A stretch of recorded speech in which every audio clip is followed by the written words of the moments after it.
हिंदू धर्म में मूर्ति पूजन का महत्व सदियों से हो रहा है। सनातन मानने वाले लोग आमतौर पर पूजा पाठ के दौरान भगवान की मूर्ति के सामने ही आराधना करते हैं। आप भी यदि किसी देवी देवता का नाम स्मरण करेंगे तो पहले उनकी मूर्त आपके मन में बनेगी और फिर आगे कुछ सोच पाएंगे। ऐसा सिर्फ होगा क्योंकि आपके मन में हिंदू धर्म के लिए आस्था है। जिनके मन में यह आस्था नहीं होती वो मूर्ति और मूर्ति पूजन दोनों से आपत्ति करते हैं। वो आपके त्यौहार पर आपको शुभकामनाएं भी देते हैं, लेकिन भगवान के रूप को साझा करने से अक्सर परहेज करते हैं।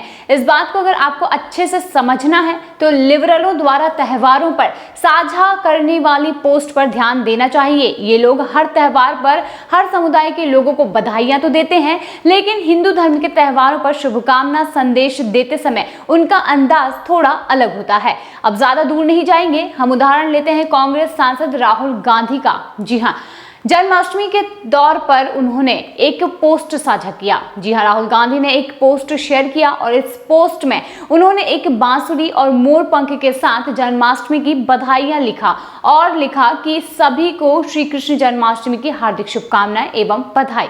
आशा करता हूं कि हर्ष और उल्लास का यह पर्व आप सभी के जीवन को नई उमंग एवं उत्साह भर दे। राहुल गांधी के पोस्ट में जन्माष्टमी की बधाई तो दे दी गई, लेकिन ये तो कह दिया गया कि ये पर्व हर्ष और उल्लास का है, लेकिन इसे हिंदू मानते क्यों हैं और किसके जन्म के कारण इसकी महत्ता को इतना ज्यादा ऊपर रखा गया है, इस पर एक शब्द नहीं लिखा। इसी तरह उन्होंने जो पोस्ट साझा की उसमें नीले बैकग्राउंड में बांसुरी और मोरपंख दिखाया गया है, लेकिन ग्राफिक्स में कहीं भी ये नहीं दिखाया गया कि बांसुरी और मोरपंख आखिर किसके प्रतीक हैं। तस्वीर में देख सकते हैं कि कहीं भी श्री कृष्ण का चित्र नहीं दिखाया गया है।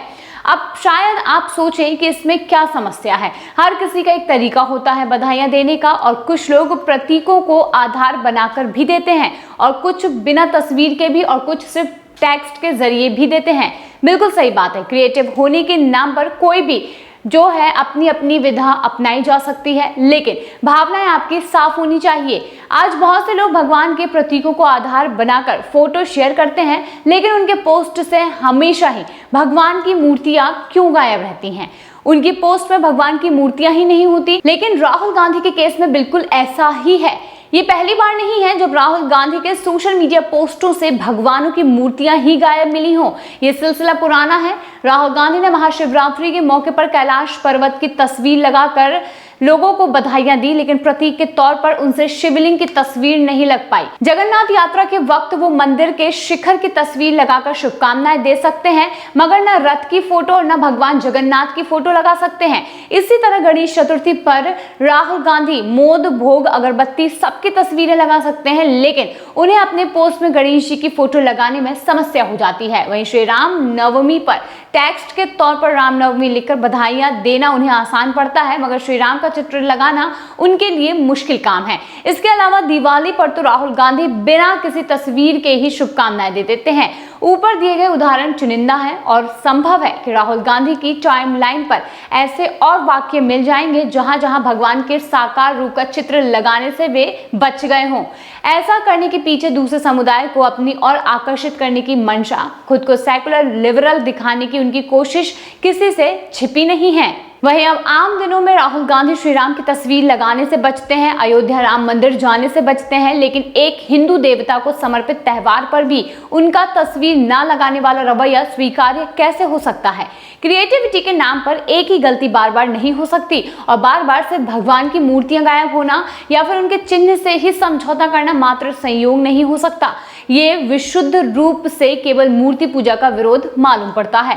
यही राहुल गांधी को जब हिंदू धर्म पर सवाल खड़ा करना होता है, हिंदुओं को हिंसक दिखाकर देवताओं का अपमान करना होता है, तो वो फौरन संसद में भगवान की तस्वीरें दिखाने से परहेज नहीं करते, क्योंकि वहां पर मंशा हिंदुओं को बदनाम करने की जो होती है। लेकिन बात जैसे ही हिंदुओं की आस्था को सम्मान देने की आती है तो वो चालाकी से उन्हीं तस्वीरों को छुपा लेते हैं। राहुल गांधी के ऐसे दोहरे रवैया के बारे में अब नेटिजन्स भी अच्छे से जान चुके हैं। उन्होंने पुराने पोस्ट की तस्वीरें साझा कर सवाल भी उठाए हैं कि आखिर जब संसद में चिल्लाते हुए भगवान की तस्वीर दिखा दी जाती है तो संसद के बाहर हिंदू त्योहारों के वक्त क्यों भगवानों की तस्वीर गायब हो जाती है?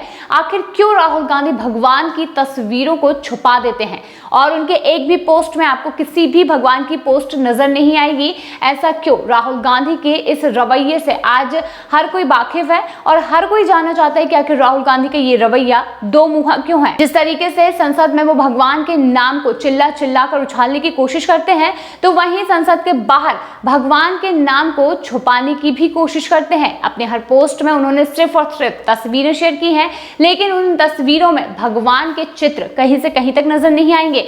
आखिर क्यों दूसरे समुदाय को खुश करने के लिए राहुल गांधी इस तरीके की चाल चल रहे हैं? आखिर क्या मंशा है राहुल गांधी की और आखिर वे ये कर क्या दिखाना चाहते हैं? आज लोगों के मन में यही सवाल जरूर खड़े हो रहे हैं। अगर आपने भी राहुल गांधी की इन तस्वीरों को देखा है, राहुल गांधी के ट्वीट पर किए गए इन पोस्ट को देखा है, तो आपके मन में भी ये सवाल जरूर उठे होंगे। तो आप इस विषय में क्या कुछ सोचते हैं, कमेंट सेक्शन में जरूर बताइए।